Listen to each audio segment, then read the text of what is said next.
So this is the 8th generation iPad, and honestly it is the best tablet that you can buy for the money. Period. Let me explain.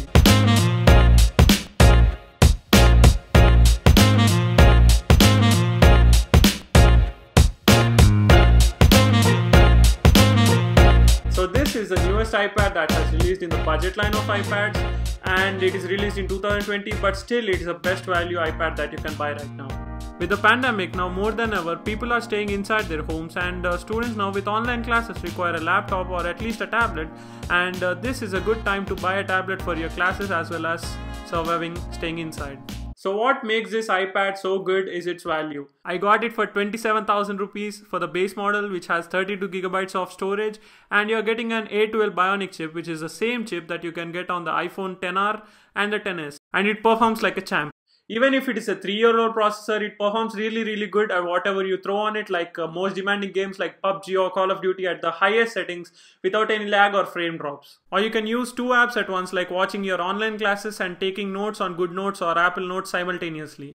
And not only it will perform well now, but also in the coming years as you get the latest updates, at least couple of years, and the optimization of iOS means that you can use your iPad for many years without any issue. My 6th generation iPad that I bought like more than 2 years ago still runs perfectly fine for any task that you throw on it, and that comes with a much slower A10 Fusion chip. Now you can imagine how this will run with an A12 Bionic chip after 2 or 3 years. One thing is that if you have the budget, go for the 128 gigs of storage one, because 32 GB is not that big of a storage considering how long you could use this thing. And all other things are really good as well, like the screen, which it is a 10.2 inch IPS display. It's not an OLED display, so you don't get perfect blacks, but it's a really good screen for watching YouTube and movies, as the screen gets really bright, and it has nice colors and it looks really good. Other thing that is really good on this iPad is that it can be used for reading books like Kindle.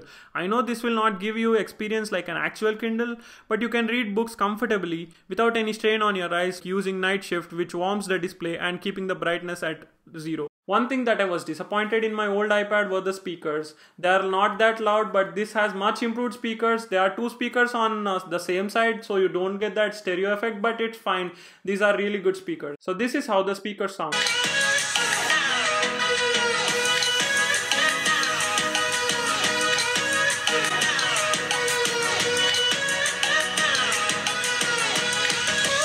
Some things that are common in all the iPads are good display, excellent battery life, and pretty bad camera quality, and this new iPad also doesn't deviate from them. iPads are known for great battery life, and this is no exception. You can get really good battery life on this thing, and you cannot kill it in one day. Even if you do heavy things like gaming using Zoom or Google Meet for your classes, you can get through the day pretty easy. And if you do light things like watching YouTube and surfing the web, you can even get 2 days of battery life with this thing. It also comes with a 20-watt charging adapter and USB Type-C to Lightning cable, and it will charge your iPad in a couple of hours, but nonetheless it is better than that old 12-watt adapter which takes forever to charge. Speaking of zoom, this has a 1.2 megapixel front-facing camera, and this is a pretty bad camera, but it's fine for video calls and zoom and stuff.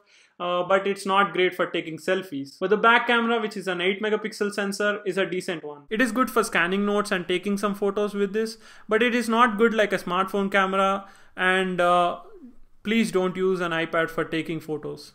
Here are some samples. As you can see, it's not a bad camera. Well, this iPad is not that good looking like an iPad Air or the recently released iPad Pros, which comes with Face ID and very thin bezels, but it costs half as much as the iPad Air and offers 90% of the things that the iPad Air offers. And this also has a headphone jack with the Air and Pro lags.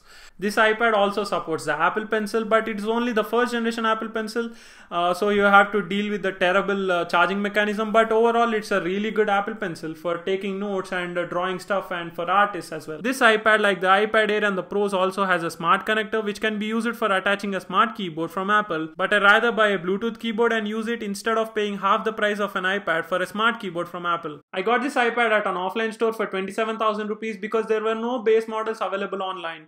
And if you're looking for an iPad, I highly recommend checking this one out. If you want to know how I take notes on iPad using GoodNotes, check out the video here or here. So if you like this video, give a thumbs up, and I promise I'll make more videos. And thank you for watching. Peace.